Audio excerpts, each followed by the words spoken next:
O Saber Direito desta semana é sobre direito tributário. As aulas abordam princípios constitucionais, responsabilidades, competências e imunidades tributárias, além dos tratados internacionais e benefícios. As aulas são com a professora Roberta Boldrin.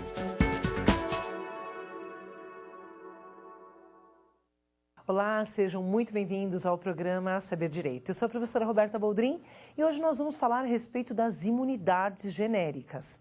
Mas antes de chegar nas imunidades genéricas, a gente precisa fazer uma conceituação ou então encaixar e definir a imunidade dentro da Constituição Federal. Em primeiro lugar, a gente precisa imaginar que a imunidade é uma impossibilidade, um impedimento ao exercício da competência tributária. Em determinadas situações, a Constituição Federal de 1988, nossa Carta Política, a Carta Cidadão, previu hipóteses em que ela quer fazer com que o Estado se abstenha de cobrar determinados tributos. Essas são hipóteses de imunidade. Ainda que o texto constitucional diga isenção, é isento de, a jurisprudência e a doutrina coadunam do seguinte entendimento: trata-se, na verdade, de imunidade ou verdadeira imunidade. Então, quer dizer que, quando a gente encontrar na Constituição Federal, no texto da Constituição Federal de 88, no decorrer da leitura da Carta Política de 1988, não incidirá ou não incide, é que a Carta Política de 88 está tratando uma hipótese de imunidade. A CF de 88, então, não isenta a cobrança de tributo. A CF de 1988, ela imuniza determinadas operações, determinadas pessoas, determinadas situações. E aí, a gente pode, por vezes, tratar a imunidade como se isenção fosse. Vamos pensar na isenção?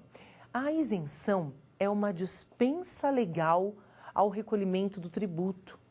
Enquanto a imunidade está no nível constitucional ou na Constituição Federal de 88, é tratada pela Carta Magna, pela Carta Política de 1988, a isenção está tratada pelo Código Tributário Nacional. O artigo 175 do CTN define a isenção como sendo uma dispensa do recolhimento do tributo tratada por lei. Então, a Constituição de 1988 não isenta o pagamento do tributo, ela imuniza. Já a isenção, que é a hipótese de extinção, de exclusão de crédito tributário, tratada no artigo 175 e seguintes do Código Tributário Nacional, não é hipótese de imunizar, mas trata-se de uma lei que, diante de determinadas operações ou determinadas condições da pessoa física ou pessoa jurídica, decide dispensar o recolhimento do tributo. Vamos pensar, então, em uma diferença extremamente essencial de uma para outra. Na imunidade, a jurisprudência pacificada diz que nem ocorre o fato gerador ou não nasce a relação tributária entre o fisco e o contribuinte, porque aquela situação já foi objeto de impedimento ao exercício da competência tributária, expressamente prevista na CF de 88. Já a isenção, a gente diz, os doutrinadores coadunam com esse entendimento, diz o seguinte: a isenção faz nascer a relação tributária. Eu tenho o contribuinte de um lado, que é o sujeito passivo da relação obrigacional, e do outro lado, o sujeito ativo. Mas uma lei dispensa o recolhimento do tributo. Uma norma superveniente e estranha àquela primeira relação que foi instituída entre o contribuinte e o Estado, ela dispensa o recolhimento do tributo. Cuidado! Imunidade e isenção, ambas, apesar de serem benefícios fiscais, não dispensam um contribuinte de continuar prestando as declarações ou cumprindo com as obrigações acessórias. Diferente do direito civil, a obrigação acessória no direito tributário não segue a principal. Ainda que o contribuinte seja imune ao recolhimento do tributo, ainda que ele esteja dispensado do recolhimento do tributo, as obrigações acessórias devem ser cumpridas. Um exemplo é a respeito do imposto de renda.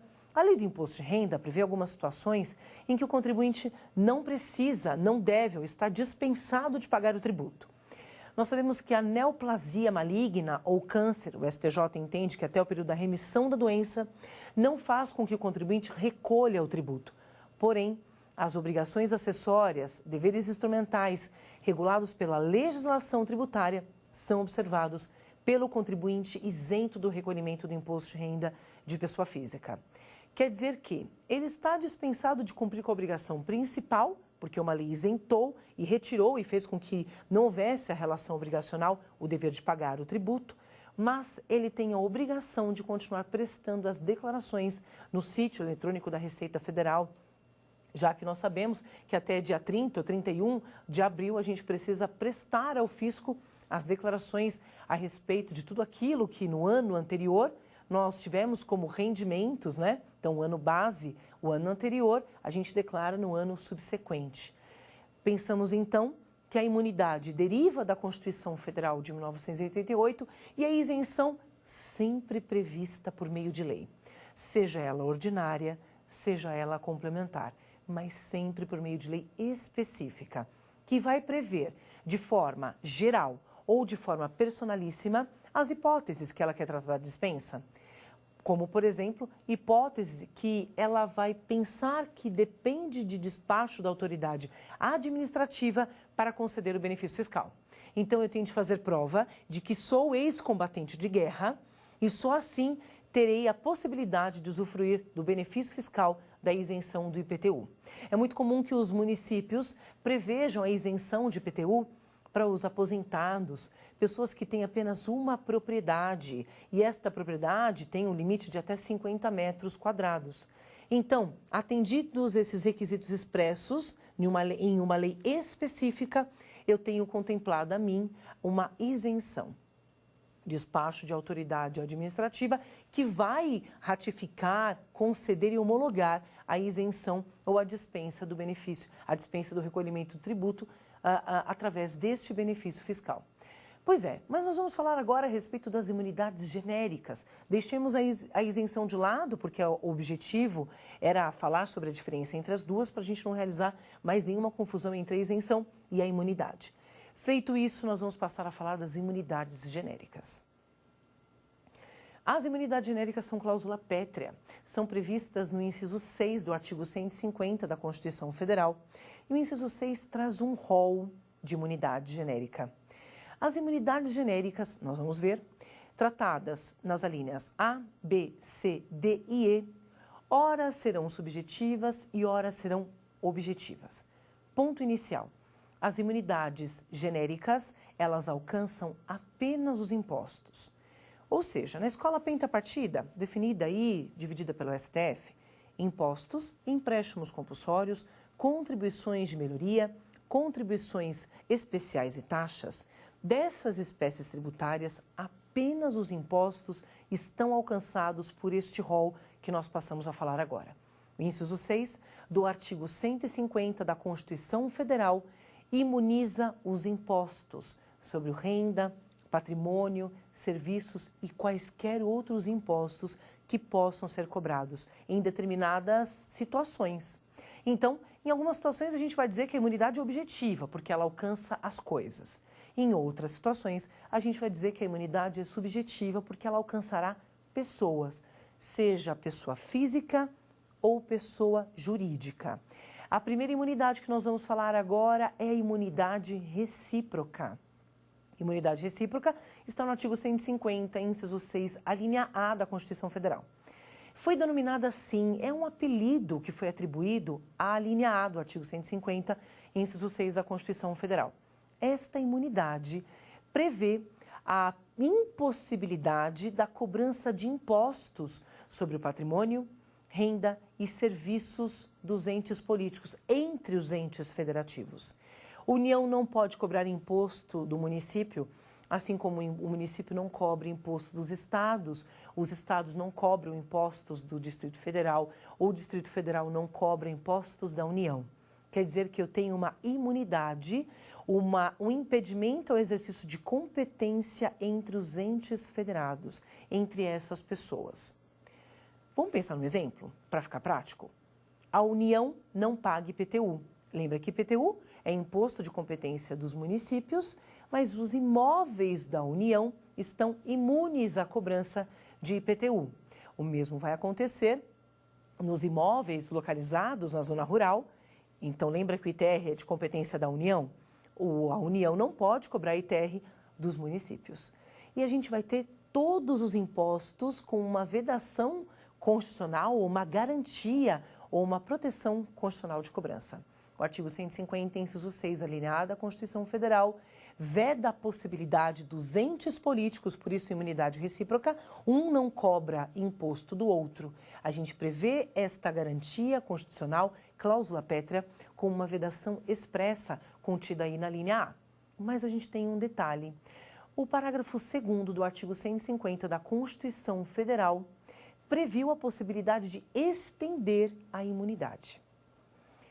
O parágrafo 2º da Constituição Federal de 1988 previu uma possibilidade, uma hipótese. O parágrafo 2º estendeu a imunidade. A doutrina e a jurisprudência denominam essa extensão de imunidade como sendo imunidade recíproca extensiva. Essa imunidade recíproca extensiva, que está no parágrafo 2º, ela alcança as autarquias e as fundações públicas instituídas e mantidas pelo poder público. Pela expressão do parágrafo 2º, a gente tem a possibilidade, então, de extensão da imunidade. Originariamente, esta imunidade, ela alcança a União, Estados, municípios e DF. Mas quando as fundações e as as fundações, e quando as autarquias instituídas e mantidas pelo poder público atuam em regime de monopólio, prestando um serviço que é exclusivo do Estado, a gente diz que ela veste a roupa, né? Ela se transforma em União, ou em Estado, ou em município, ou no Distrito Federal. Quando, então, as fundações e as autarquias se revestirem destas pessoas políticas, elas usufruem por extensão, então alcança elas, né? Então a gente recebe uma extensão da imunidade. Estas pessoas passam a ser imunes à cobrança de impostos. Então quer dizer que elas não pagam IPVA sobre a frota de veículos, IPTU sobre os seus imóveis. Se houver a circulação de mercadorias, a gente tem imunidade ICMS. O ponto de atenção aqui que a jurisprudência sempre pensa em dizer é o seguinte: esta imunidade ela é contemplada quando as finalidades essenciais são respeitadas por essas pessoas que receberam a imunidade por extensão. Ou seja, os imóveis, os bens todos têm de ser destinados à finalidade essencial, tanto das fundações quanto das autarquias. Vamos dar um exemplo? Veja só, caso a União tenha como sua propriedade um aras. Se a União tiver como sua propriedade um aras, ela continua não pagando o ITR, pensando que o aras está localizado numa zona rural, pensando que ela vai pagar IPTU porque está localizado numa zona urbana, pensando que o aras não está na zona rural, mas sim em perímetro urbano. Deveria pagar IPTU ao município, mas não pagará porque a gente tem imunidade recíproca e o IPTU não pode ser objeto de cobrança. O município não pode cobrar o IPTU. Veja, isso com relação aos entes federados. Mas se determinada autarquia tiver como sua propriedade um campo de golfe, um aras, um spa que seja, a gente não tem a possibilidade de alcance da imunidade sobre estes imóveis, porque simplesmente desvincula da finalidade essencial dessas pessoas. Quer dizer que os prédios, os edifícios todos, os veículos e todos os objetos que são relacionados às atividades essenciais das autarquias e das fundações são alcançadas pela imunidade. Quer dizer que o parágrafo 2º do artigo 150 traz uma hipótese de imunidade recíproca extensiva, estendida a essas pessoas, sob uma condição: que o patrimônio, a renda e os serviços estejam vinculados às finalidades essenciais dessas pessoas. União, Estados, municípios e DF não precisam observar as finalidades essenciais, mas essas outras pessoas, sim, quando recebem imunidade, recebem porque tem um objetivo: atuar em regime de monopólio na prestação de um serviço que é exclusivo da União, Estados, municípios e Distrito Federal. Ainda com relação à imunidade recíproca extensiva, o STF entendeu que as empresas públicas e as sociedades de economia mista também mereciam a extensão da imunidade. E então quer dizer que não está parametrizado ou materializado na Constituição Federal de 1988, já que o parágrafo 2º fala apenas das autarquias e das fundações. Porém, o STF entendeu que seria justo que o alcance da imunidade chegasse até as empresas públicas e as sociedades de economia mista, que atuassem também em regime de monopólio e não no regime de livre concorrência, como se fossem União, Estados, municípios e DF. Quando estas pessoas, empresas públicas e sociedades de economia mista, atuam em regime de monopólio na prestação de serviço exclusivo do Estado, nós temos também o alcance da imunidade. Patrimônio, rendas e serviços delas não podem receber tributação. Cuidado que é só de impostos. Lembra que o artigo 150, inciso 6, fala apenas dos impostos. A gente tem alguns casos importantes que foram decididos pelo STF, como, por exemplo, a empresa de Correios e Telégrafos, a ECT. Veja, a ECT, ela não atua em regime de monopólio só, não é? Ela também atua em regime de livre concorrência, visto que a ECT, hoje em dia, ela comercializa embalagens, envelopes. Ela não atua só no regime exclusivo de monopólio, que é o serviço postal, que foi delegado a ela pela União. O serviço postal, que só pode ser realizado de forma oficial pelos Correios, esse sim é regime de monopólio. Mas os demais serviços de entregas, por exemplo, não é regime de monopólio, é um regime de livre concorrência. Ela atua no mercado, inclusive com o objetivo de concorrer com outras empresas privadas.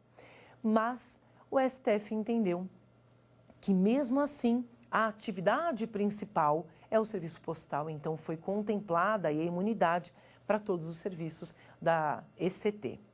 A ECT é uma das exceções tratadas, porque ela atua em regime de livre concorrência, mas por uma questão histórica de entrega e valorização da ECT, em função da prestação de serviços que tanto ela realizou ao cidadão brasileiro, o STF entendeu que patrimônio, rendas e serviços prestados pela empresa de Correios e Telégrafos devem ser imunes aos impostos. Então vamos pensar? Eu tenho em primeiro lugar o conjunto expresso, União, Estados, municípios e DF. Depois eu tenho o parágrafo 2º, que contempla as autarquias e as fundações, e o STF, que diz que as empresas públicas e as sociedades de economia mista também podem usufruir da imunidade, não sendo possível, então, que essas pessoas paguem qualquer imposto que seja. A gente tem uma vedação constitucional expressa que traz um obstáculo e um limite ao exercício da competência tributária. E este limite é expresso, cláusula pétrea, previsto de forma muito bem desenhada pelo legislador constitucional originário. A próxima imunidade que a gente vai tratar é a imunidade religiosa, que também é conhecida como imunidade dos templos de qualquer culto ou templos de quaisquer cultos. O artigo 150, inciso 6, a linha B da Constituição Federal, prevê a impossibilidade, a vedação constitucional expressa de cobrança de impostos sobre o patrimônio das igrejas ou dos templos religiosos. O STF decidiu que a maçonaria e também o satanismo ficassem de fora da contemplação da imunidade. A maçonaria porque o STF entende que as lojas maçônicas não praticam a religião. E o satanismo, ele simplesmente destoa do preâmbulo da Constituição Federal de 1988. O preâmbulo diz que a Constituição Federal é promulgada sob a proteção de Deus. Então, o satanismo, que não é a forma do homem se religar a Deus, a religião, né? O religar do latim, está de fora da contemplação da imunidade. Fora isso, são imunes os templos, os veículos e todos os bens e objetos que fazem com que estas pessoas, instituições religiosas, consigam difundir a religião. A liberdade de expressão religiosa é então protegida pelo artigo 150, inciso 6, a linha B da Constituição Federal. E, de fato, o Estado tem a possibilidade de contemplar as instituições religiosas com a imunidade para não causar um obstáculo ao desenvolvimento ou à difusão religiosa. As instituições religiosas, por exemplo, podem sim manter imóveis em outros países ou então enviar missionários para outros países, desde que, se tiver de levar dinheiro para fora desses países, seja objeto de declaração. Lembra que a obrigação principal é dispensada ou a obrigação principal é objeto de imunidade, mas obrigações acessórias de manter o fisco, sabendo exatamente para qual é a procedência e o destino daquele dinheiro, deve ser observada pela instituição religiosa. Então, quer dizer que os artigos religiosos, os imóveis de propriedade da instituição religiosa, os bens móveis de propriedade religiosa, da propriedade da instituição religiosa, os templos, são todos imunes ao pagamento de impostos. Então, a gente não tem a possibilidade de cobrança por parte da União, Estados, municípios e DF, quando a gente tem algo de propriedade da instituição religiosa. O STF se pronunciou, inclusive, em julgado recente, a respeito dos cemitérios, e disse o seguinte: o cemitério, quando não tiver finalidade lucrativa, que é a venda de jazigos, a comercialização de jazigo, também é alcançado pela imunidade quando o cemitério for de propriedade da entidade ou instituição religiosa. Veja que a Constituição Federal de 1988 não trouxe nenhuma diferença entre as religiões. Pensando, aquela que é mais ou menos predominante deve usufruir ou gozar de imunidade. Esqueça isso. A imunidade alcança todas as instituições religiosas ou formas de expressão da religiosidade. Isso porque nós somos um Estado laico e que muito bem recebe as religiões, sejam elas predominantes ou não predominantes, no nosso país. É possível, então, que a religião, a instituição religiosa, obtenha lucro e, mesmo assim, não recolha aos cofres públicos da União o imposto de renda. Cuidado, esta imunidade, ela é uma imunidade subjetiva, assim como a imunidade recíproca, porque ela alcança pessoas, verdade, né? Ela alcança a pessoa jurídica de direito público, que é a instituição religiosa. Ela alcança essas pessoas e alcança também as coisas dessas pessoas. É uma imunidade que alcança todos os meios pelo qual a instituição consegue a difusão religiosa. A gente pode pensar nisso nos templos, a gente pode pensar, inclusive, em uma súmula que antes a gente utilizava, a súmula 724, para pensar na defesa das instituições religiosas, e hoje a gente utiliza a súmula vinculante 52. Esta súmula fala a respeito das pessoas, que a gente vai falar daqui a pouquinho, das pessoas lá da linha C. Mas o STF entendeu que a inteligência desta súmula deve ser aplicada às pessoas da linha B, ou seja, às instituições religiosas ou os templos de quaisquer cultos. Esta súmula diz que, mesmo que alugado a terceiros, permanece imune ao IPTU. Pois é, desde que o fruto dos aluguéis seja revertido às suas finalidades essenciais. Vamos dar um ponto de atenção aí para esta súmula. Olha que importante essa visão do STF com relação à liberdade religiosa e à proteção de cobrança de IPTU. Nós vamos pensar o seguinte: quer dizer que a instituição religiosa tem como sua propriedade um imóvel e decide alugar este imóvel a terceiro. Esse terceiro pode destinar a finalidade que quiser, um estacionamento, uma escola, uma universidade, um shopping center, seja lá o que for. Quando a gente imagina que a instituição religiosa aluga este imóvel de sua propriedade para um terceiro, podia-se imaginar que o município quisesse enviar carnês de IPTU, porque entendeu que está desviada da sua finalidade essencial, alugar os imóveis a terceiro. Vem o STF na súmula 724 e diz: não, veja bem, ainda que alugado a terceiros, permanece imune ao IPTU, desde que todo o fruto dos aluguéis seja revertido à finalidade essencial da instituição religiosa. E assim é feito quando a gente pensa na difusão da religiosidade, quando a gente pensa no pagamento dos funcionários, colaboradores, empregados, quando a gente imagina a necessidade de, por meio da difusão dos templos, das igrejas, das instituições religiosas, a gente imagina a construção de novos templos, de novas igrejas. A gente pensa na revitalização, na reforma, no pagamento dos salários dos pastores, dos bispos, dos anciãos, de todos os missionários que pertencem àquela instituição religiosa. Então, desde que os aluguéis seja revertido à finalidade essencial ou as finalidades essenciais, a gente pode ter, por exemplo, a imunidade de cobrança de tributos sobre bens luxuosos, desde que estes bens todos tenham uma destinação ou uma finalidade específica, que é a manutenção dos templos. Exatamente. Que é a difusão religiosa? Sim, perfeito. Desde que a gente realize as declarações todas, ou seja, cumpra com as obrigações acessórias previstas no artigo 113, parágrafo 2º do CTN, que são prestações positivas ou negativas, obrigação de fazer ou deixar de fazer, mas sempre pensando na colaboração com os deveres instrumentais e na colaboração com a fiscalização do fisco, nós temos sim a possibilidade da imunidade. A súmula 724, que hoje a gente fala muito mais sobre a súmula vinculante, 52, traz uma informação extremamente importante. Eu, legislador constitucional originário, não quis e não tive a intenção de tributar. A súmula vinculante 52 garante essa intenção, esse objetivo do legislador constitucional originário, que era imunizar de qualquer forma as operações, os bens, o patrimônio das instituições religiosas. Então, tudo aquilo que é utilizado como meio para que o cidadão brasileiro alcance ou se religue a Deus, utilizando a religião, é hipótese de imunidade. Cuidado!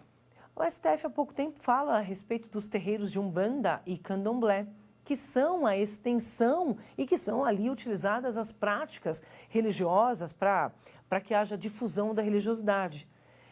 É muito comum, então, que as pessoas, líderes, os chefes dessas religiões, utilizem os imóveis de sua residência. E aí a gente tem contemplado a imunidade, sim. O STF entende que aqueles locais destinados às práticas religiosas, sejam Umbanda, Candomblé ou kardecismo, merecem um respeito. E o respeito de darem às pessoas a possibilidade de praticarem a sua fé naqueles locais. E que o templo não pode ser pensado só como a verticalização ou aquelas construções góticas que a gente pode imaginar, mas quando a gente imagina que aqueles locais são utilizados como forma de religar o homem a Deus. E a imunidade contemplada aí para a proteção e difusão da liberdade, expressão da religiosidade. Essa é a imunidade religiosa. Na linha C, o artigo 150, inciso 6, define a imunidade condicionada ou imunidade subjetiva. A imunidade condicionada ou imunidade subjetiva é uma imunidade que alcança algumas pessoas. Ela alcança o sindicato dos empregados, ela vai alcançar as instituições educacionais e as instituições de assistência. Ela vai alcançar estas pessoas, além dos partidos políticos. Essas 4 pessoas são alcançadas pela imunidade subjetiva ou condicionada. Por isso a gente chama de subjetiva. Subjetiva porque alcança essas pessoas. E ela é condicionada, ou seja, somente se essas pessoas cumprirem com os requisitos contidos no artigo 14 do CTN, é que elas gozarão ou então usufruirão da imunidade, a imunidade dos impostos. O artigo 14 do Código Tributário Nacional lembra que o Código Tributário Nacional tem força de lei complementar.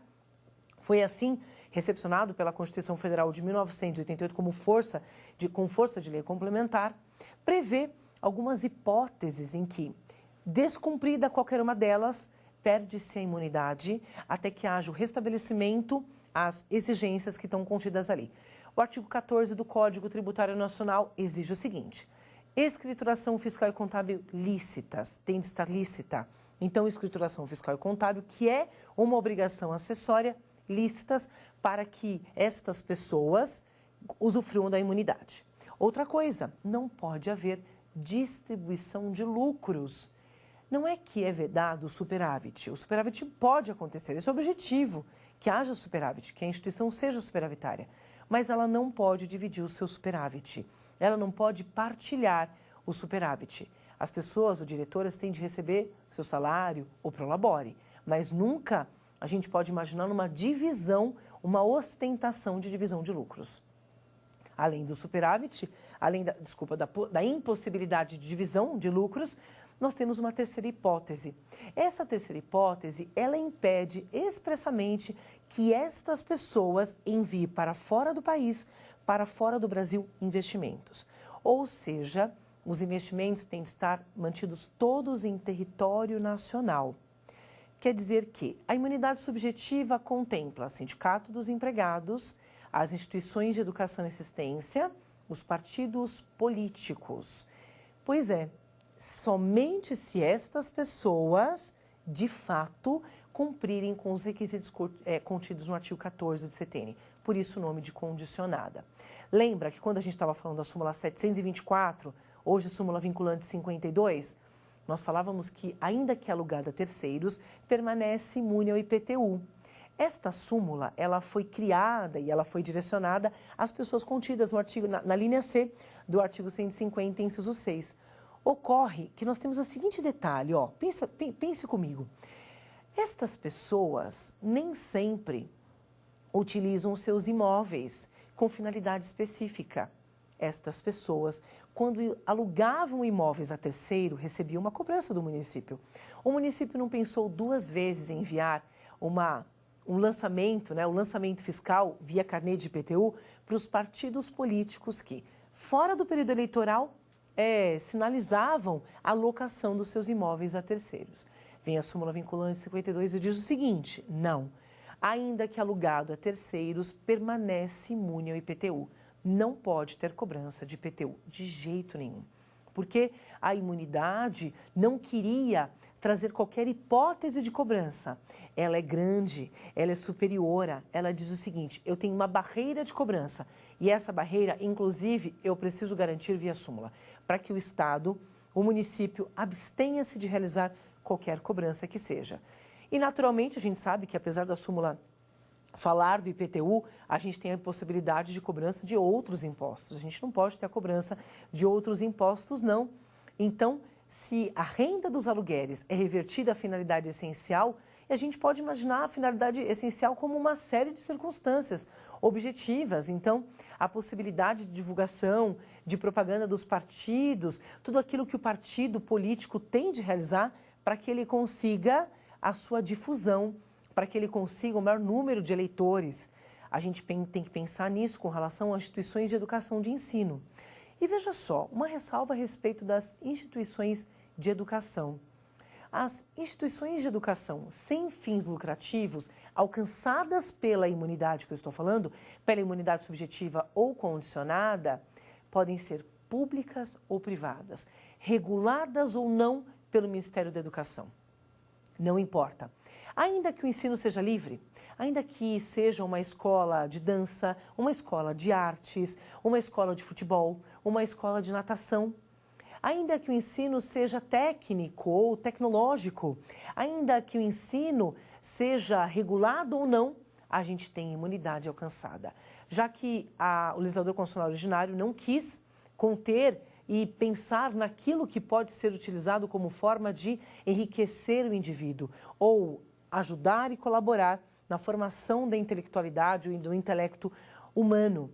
Nesse sentido, nós sabemos que a educação, tanto pública quanto privada, são alcançadas pela imunidade. Ela pode sim ser superavitária. A única vedação constitucional expressa, que encontra um suporte no artigo 14 do CTN, é que ela não divida os seus lucros. Ela, apesar de superavitária, não pode dividir lucros. As operações têm de ser mantidas dentro do território nacional, não há nenhum problema, desde que ela não utilize, então, a possibilidade de enviar recursos para fora do Brasil.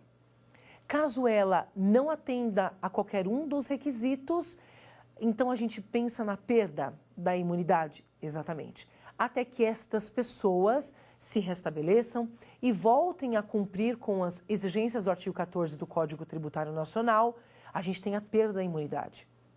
Estas pessoas todas, então, passam a ter a cobrança dos impostos até o seu restabelecimento. Então, esta é a hipótese de imunidade subjetiva ou condicionada que fez nascer a súmula 724, hoje a súmula vinculante 52. Mais precisamente, a hipótese dos partidos políticos que, fora do período eleitoral, alugava a terceiros os imóveis e, de repente, recebia lá uma notificação de lançamento fiscal, um aviso de cobrança ou uma execução fiscal, porque simplesmente alugou a um terceiro. Não importa a finalidade do terceiro, desde que toda a renda dos aluguéis seja objeto de reversão ao atendimento das finalidades essenciais dessas pessoas. Bom, pensando nisso, a gente tem a possibilidade ainda da imunidade cultural, a imunidade contida no artigo 150, inciso 6, a linha D de dado. Lá, o legislador constitucional originário imunizou expressamente livros, jornais, revistas e os papéis destinados à impressão desses objetos. Então, quer dizer que a gente tem aqui uma imunidade objetiva. A gente tem o alcance de coisas, né? O alcance de objetos que têm a finalidade de difusão da cultura. Nós pensamos numa imunidade objetiva que deixa de fora a possibilidade de concessão do benefício fiscal imunidade aos autores, às editoras, às livrarias, aos revendedores de livros. Lembra que a editora, o autor, o revendedor são todas pessoas, né? São todas elas pessoas jurídicas de direito privado. Por isso é que elas não recebem imunidade. Esta imunidade é classificada como imunidade objetiva pela doutrina e pela jurisprudência e tem o objetivo de imunizar livro, jornal, revista e os papéis destinados à sua impressão. Pois é, mas aí com o tempo, em 1988 para cá, muita coisa aconteceu. E a gente percebeu que os meios de comunicação, assim como as obras ou os meios de acesso à cultura, foram se modernizando. E o STF começa a alargar o entendimento desta imunidade. Lembra que a gente não pode ter uma restrição, mas a gente pode alargar a imunidade, o alcance do benefício fiscal. E a gente previu há pouquíssimo tempo, há menos de 2 anos, a imunidade dos e-books. É uma imunidade muito nova, extremamente jovem. Além dos e-books, o STF já tinha se pronunciado a respeito das apostilas, a respeito dos álbuns de figurinhas, então, entendido o álbum de figurinha e as figurinhas também imunes. A gente sabe que a imunidade também alcançou as listas telefônicas, ainda que nelas estivessem contidas propagandas. A gente entende as propagandas quando elas fazem parte da revista, né? Então, as propagandas fazendo parte da revista têm imunidade também deste papel. E aí, infelizmente, a imunidade não contempla os insumos, a não ser o papel. O único insumo que é imune à cobrança dos impostos é o papel. Ainda que seja o papel especial, ainda que seja o papel fotográfico, é a única possibilidade que nós temos de imunidade, de acordo com o STF, de acordo com a jurisprudência dominante. Os maquinários, as tintas e os demais insumos que a gente pode imaginar que são utilizados para a fabricação, confecção, não estão imunes ao imposto. Então, estão de fora desta imunidade autores, editoras, empresas de publicidade, propaganda e livrarias. Estão de fora os insumos, ou seja, aqueles objetos que são utilizados como meio para a produção. O meio para a produção e para a veiculação de livro, jornal, revista. E aí a gente tem um detalhe muito importante. O STF não fez distinção se a obra é estrangeira ou não, se a obra é traduzida ou não. A contemplação ou a difusão da cultura guarda uma condição muito específica que é a difusão da cultura e não uma possibilidade de restrição para se chegar até esse caminho. Não importa se o livro é de conteúdo adulto, se é de conteúdo estrangeiro. Então a gente percebe em livrarias que nós temos revistas em outras línguas, até elas também têm imunidade. Então a gente tem uma imunidade objetiva que contempla as obras literárias sem contemplar as pessoas. Não é imunidade mista, é uma imunidade objetiva, uma imunidade que vai alcançar as coisas e não vai alcançar as pessoas. Aí eu gostaria de chamar o quiz, gostaria de falar sobre a imunidade. Eu trouxe 3 questões a respeito da imunidade e queria falar sobre ela. A gente poderia colocar aí, então, o nosso primeiro quiz, a nossa primeira perguntinha. Vamos lá?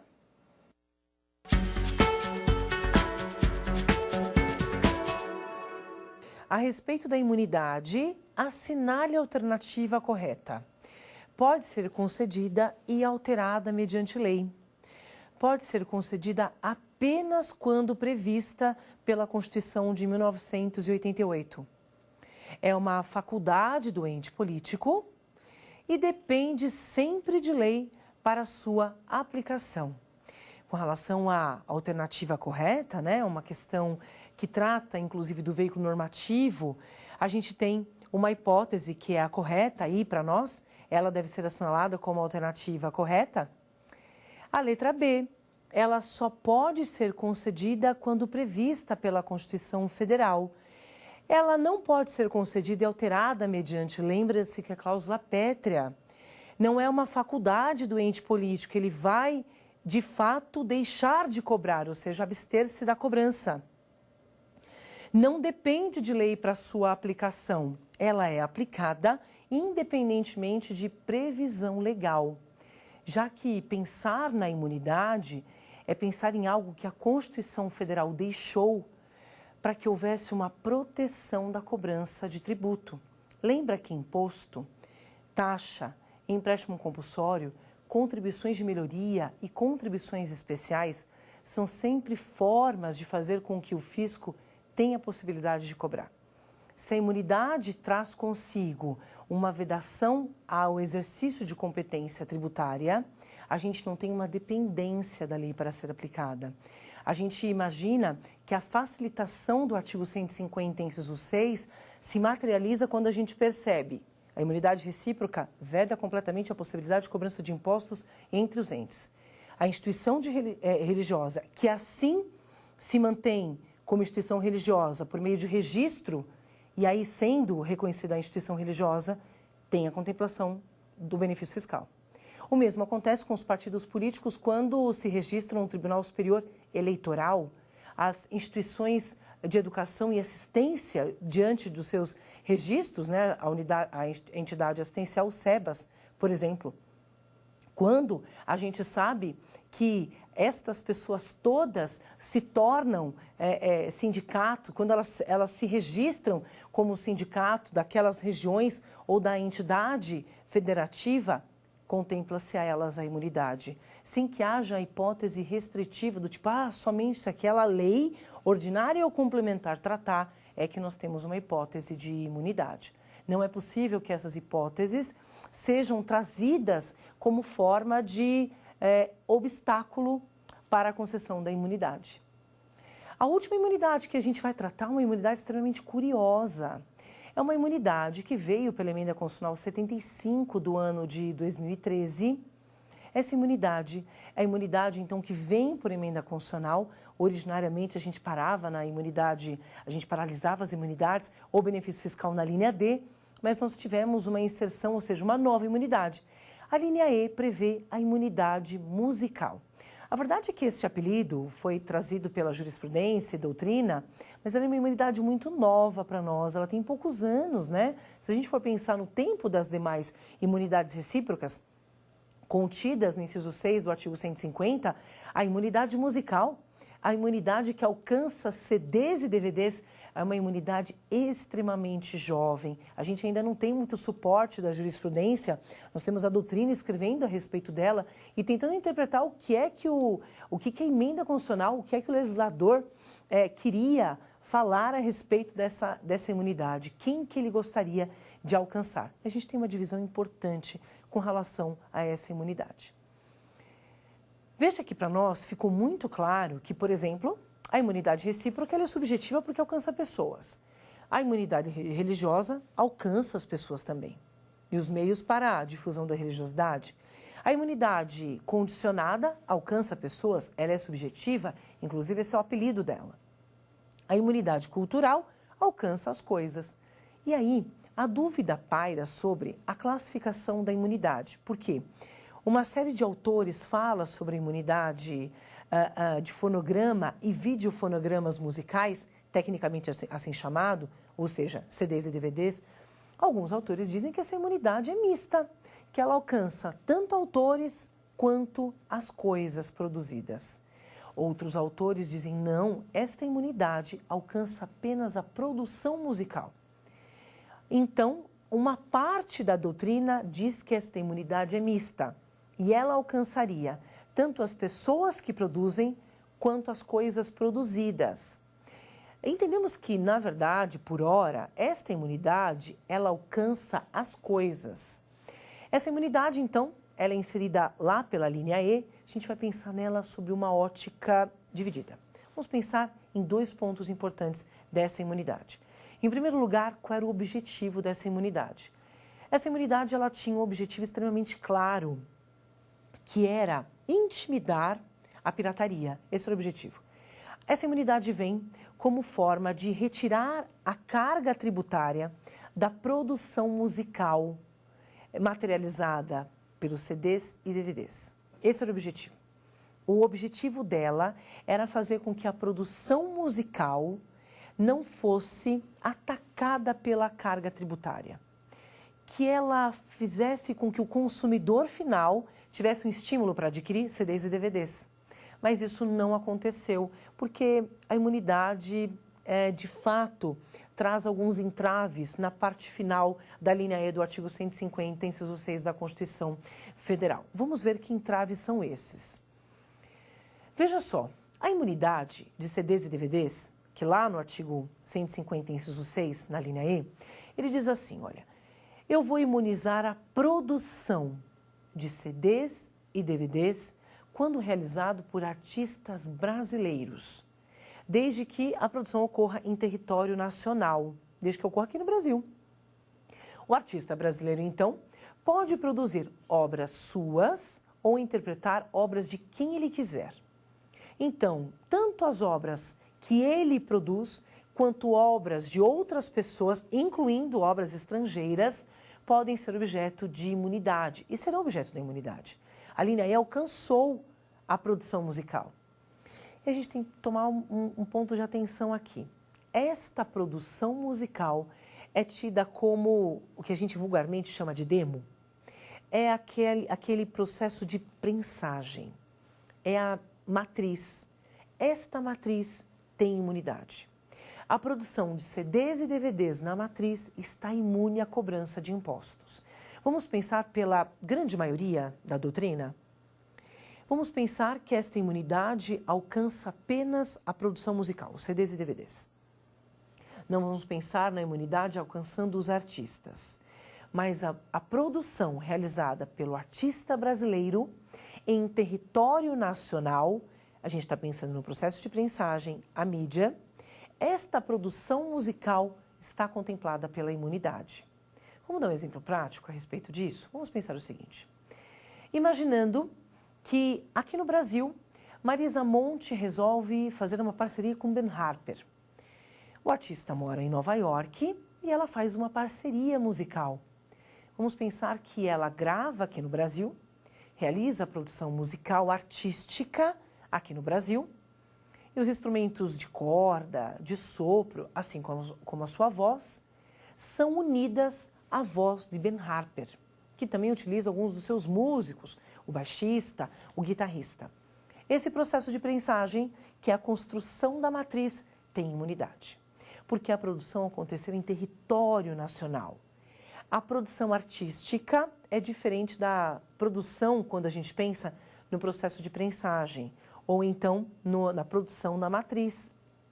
Imagine você que Marisa Monte pode cantar em parceria com quem ela quiser.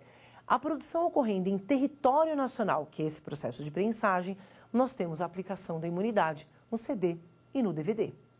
CD e DVD, e a gente também vai pensar no Blu-ray. O Blu-ray também e todas as demais plataformas ou possibilidades de efetivação do fonograma e videofonogramas musicais, a gente fala das impressões todas digitais, estas todas estão alcançadas pela imunidade. Ou seja, essa primeira parte da imunidade alcança o brasileiro cantando o que ele quiser, desde que a produção se dê em território nacional. Se Marisa Monte vai para Nova York e produz produção artística, um CD e DVD com Ben Harper, mas a produção musical ou o processo de prensagem ou a mídia é realizada aqui no Brasil por uma empresa brasileira, nós temos a imunidade contemplada na produção realizada pela Marisa Monte. A reunião artística pouco importa. A reunião e a produção artística pouco importam a título de tributação. O direito tributário se importa com relação à linha E do artigo 150, numa produção que se dá para efeitos de materialização desta mídia, desta primeira mídia que vai ser objeto de reprodução e de replicação. Então, nós temos que o artista brasileiro pode, ele, produzir, reproduzir e interpretar o que ele quiser. A questão é que a gente tem um defeito nessa imunidade, né?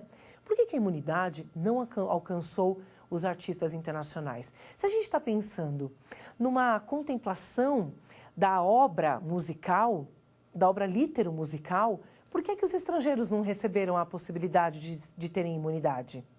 Quer dizer, então, que os estrangeiros, quando produzem no Brasil, e a produção, estou dizendo não artística, eu estou dizendo com relação à mídia, né, à matriz, quando eles produzem no Brasil, não há imunidade. A imunidade alcança somente os brasileiros. É uma imunidade territorialista, uma imunidade que fez com que alcançasse apenas o brasileiro produzindo, reproduzindo coisas suas, nacionais ou estrangeiras. E deixou de fora, entendemos que é um erro, deixou de fora a produção musical aqui realizada no Brasil por estrangeiro. O que nós vamos pensar também a respeito da imunidade musical é o defeito da imunidade musical. No finalzinho da linha E, ele fala que esta imunidade não vai alcançar a replicação, a reprodução e a distribuição das mídias. Quer dizer, então, que toda a circulação e toda a reprodução não foi contemplada pela imunidade. Por isso é que você não consegue perceber um estímulo e nem consegue perceber uma consideração, algo tão estimulante para que você adquira CD e DVD. Hoje você tem algumas plataformas e essas plataformas de streaming entregam para você uma música. Lembra que a gente tem um armazenamento em nuvem, né? Hipótese de ISS, a Lei Complementar 116 de 2003, agora lá no artigo 1º, por meio de uma inclusão da Lei Complementar, prevê uma hipótese de cobrança de ISS no streaming musical, o streaming de filme, né? Nós temos as plataformas, todas as plataformas digitais que colaboram com a entrega, então fica uma mesa, quer dizer, não é de sua propriedade, não é? Aquilo está armazenado em uma nuvem. No entanto, que as músicas podem ser retiradas dali, assim como os filmes, assim como as séries. Hipótese de incidência de ISS. Não é disso que nós estamos falando. Mas a gente sabe que o nosso estímulo é muito maior em adquirir aquela música, os filmes e séries em plataformas, do que adquirir CD e DVD. Porque, infelizmente, a linha E, no final dela, diz: salvo na etapa de replicação das mídias. Então, a etapa de reprodução, replicação, que legalmente acontece lá na Zona Franca de Manaus, não tem suporte de imunidade. Infelizmente, a imunidade esqueceu de pontos muito relevantes. Esqueceu do estrangeiro, esqueceu que a produção poderia acontecer em qualquer lugar. Não importa esta barreira, né? A gente tem que imaginar que a tributação não deve alcançar as obras musicais, sob o risco de acontecer o que ocorre aqui, o que acontece aqui no Brasil, um desestímulo do consumidor final. O consumidor final, que na verdade ficava com esse encargo econômico que era repassado, né, até o consumidor final, não tem estímulo nenhum para adquirir CD e DVD. Nós pensamos neste momento nos tributos ou impostos que poderiam incidir, né, nesta produção. Com relação aos tributos, os demais tributos, a gente sabe da possibilidade da incidência porque não tem imunidade.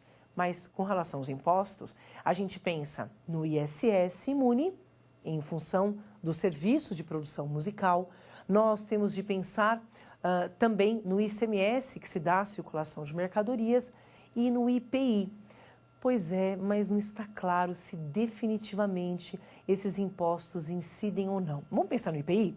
O IPI incidiria na produção da mídia, né? Então, se o imposto tem como fato gerador a produção industrial, a gente pensa em algo que está no estado bruto, né? E que é transformado e replicado em série. A gente tem incidência de IPI, tributo de competência privativa da União. A gente não tem certeza se o IPI é imune mesmo ou não. Parece que não. ICMS, a gente sabe que não é imune, sabe por quê? Me parece que o ICMS não será imune porque a circulação da mercadoria não foi contemplada pela primeira parte do artigo 150, inciso 6, a linha E.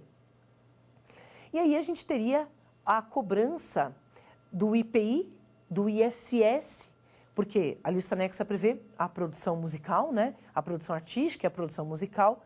E a gente fica pensando, será que isso vai incidir ou não? A gente tem que aguardar cenas dos próximos capítulos, que são as definições da jurisprudência e as demandas que, sem dúvida nenhuma, chegarão ao STF para a contemplação da imunidade, para a segurança da imunidade à produção musical, à produção de fonogramas e vídeos fonogramas musicais, a imunidade musical assim apelidada.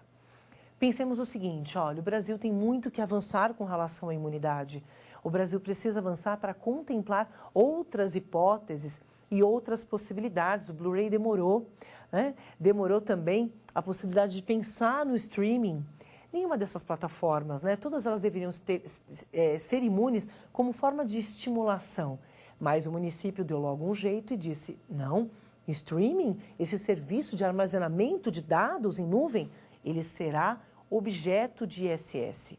Até então, até a Lei Complementar 157 de 2016 prever a hipótese de incidência de ISS, lembrando que a gente tem o princípio da tipicidade cerrada, não era possível a cobrança de ISS sobre essas empresas que entregam a você, por meio de nuvem, armazenamento de dados, streaming, essa produção, seja de filme, seja de música. Muito obrigada por este encontro, eu fico à disposição. Muito obrigada pelo encontro de imunidades tributárias.